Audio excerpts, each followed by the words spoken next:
Gaaffiin isinii hiriira goonaa jettanii dhiyeessitanii kuni tokkoffaa eenyurraa akka dhufe hin beekamu.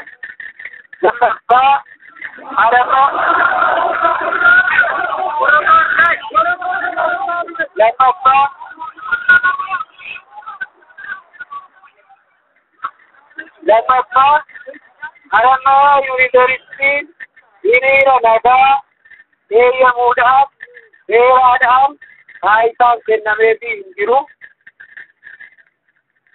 Sadaffaan gaaffiin barroolee kana keessatti katabamanii jiranii dhimma baruuf barsiisuu, dhimma bulchiinsaafi dhimma tajaajila adda addaa Harammaa Yuunivarsiitiin kennu wajjiniin waan wal qabate waan hin taaneef gaaffii kana sadarkaa Harammaa Yuunivarsiitiitti addeetii godhanii deebisuun humna keenyaa oli.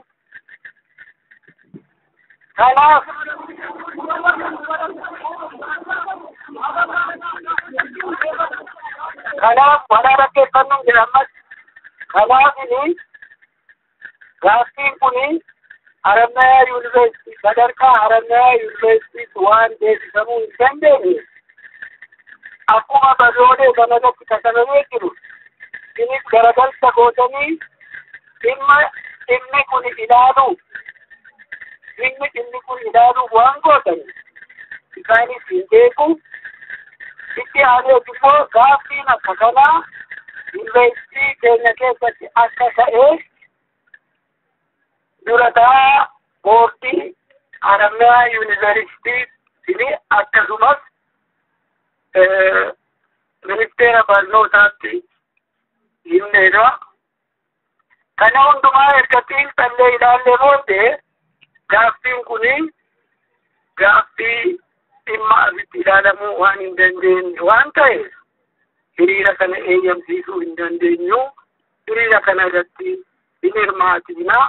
Baruuf barsiisummaa keessatti eegalaa kan jedhu beeksisa qabeessa.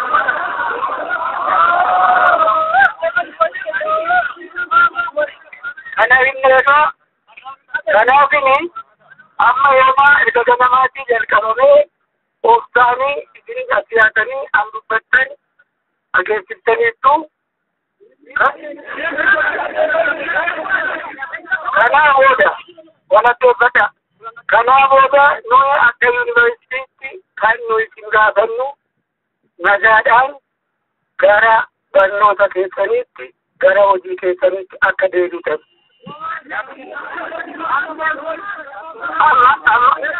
Amma jira deebiseen dubbadhaa. Amma jira deebiseen guddadhaa. Amma jira deebiseen dubbadhaa dhaggeeffadhaa. Kanaa booda nagaadhaan gara barnoota keessaniitti otoo walitti hin bu'iin, otoo namatti hin bu'iin, otoo meeshaa hin tuqiin akka deebitan.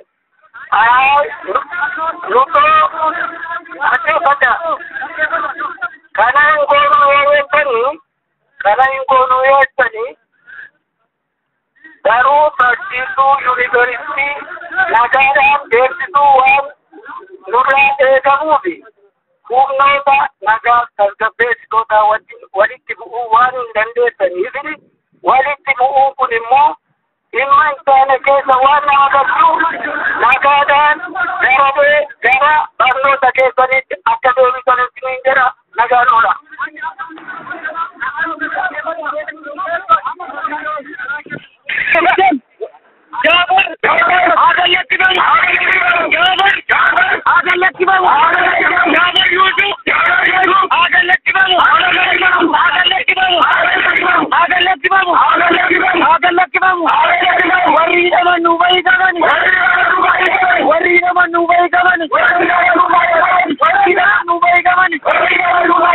Oromiyaan, kan kenna, kuraayyuun, kan kenna, suuqeen.